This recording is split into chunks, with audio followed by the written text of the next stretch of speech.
One of my favorite aspects of Total War games is teching up, getting to the point where I can train those high-tier elite units. But what about the ones that are more overlooked? In this video, we're going to consider some of the more underestimated units for the 4th Age Total War Dominion of Men. 4th Age is a mod set in the 4th Age of Middle-earth after the events of the War of the Ring. It's a time of new kingdoms and a time when other old kingdoms are falling apart. And so to help you plan your conquests better, we'll take a closer look at some of those units that you may be skipping over in your haste to get to Men-at-Arms and Guards of the Citadel. So first up, we have the Humble Kingdom Militia. These are the Tier 1 units available to the Reunited Kingdom, and they're also available in a slightly different form to factions like Tharbad and Adunabar and even Harandor. What makes these units great is their combination of easy availability and staying power, plus their relatively large unit size. For the Reunited Kingdom, a unit that is 80 men strong is an absolute rarity, and so the ability to get these guys to help beef up your garrison and even help out with numbers in the field is a real boon, and don't discount their stats either. They've got decent defensive stats, and while they're not going to be winning the war on their own, you'll be able to train a lot of these out of a lot of different places in your realm at once.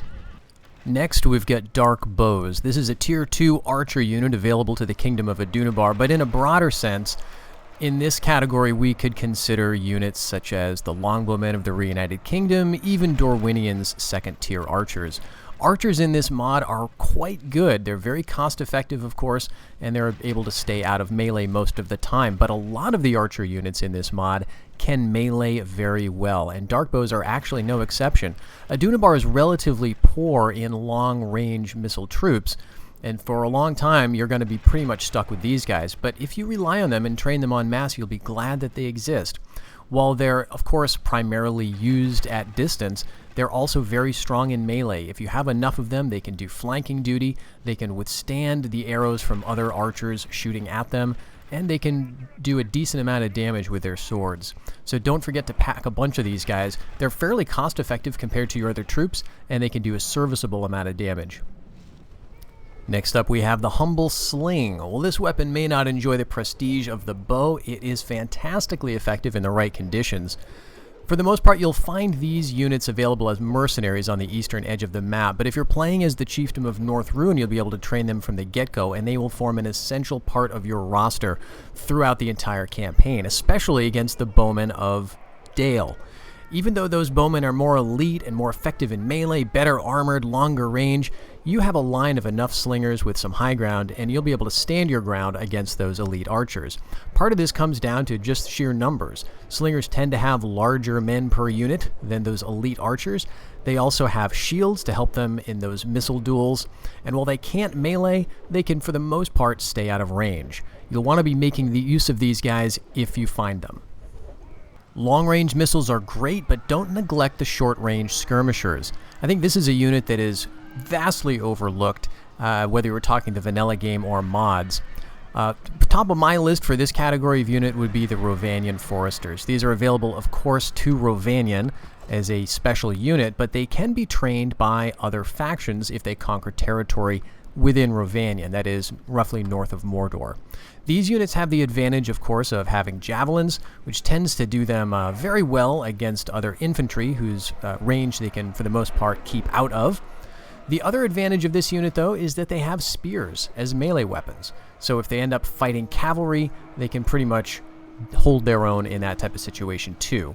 I find these units are best used together when you have 4 or 5 or even 6 of them in a single army, where they can relatively easily support each other and have a fairly blocky formation to make them a little bit easier to skirmish and stay out of range.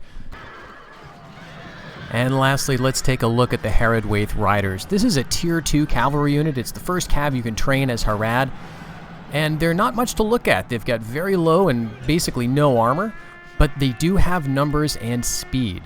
Even though they lack a charge bonus compared to some of your other cavalry that's armed with spears or lances, these guys will still deliver enough of a punch and with enough numbers to make a significant impact on your enemy. Train them en masse, send them after light cav, send them after archers, and you'll be surprised by how well they do. Of course, any list like this is bound to be subjective, but those 5 units are the ones that I've found have consistently served me well throughout my campaigns, whether I'm wondering what I need to train next or whether I've had to reach for them out of a lack of any other options. I found that they've typically punched above their weight in surprising ways, and once you get the hang of using them in combination with your other units, you'll do fairly well.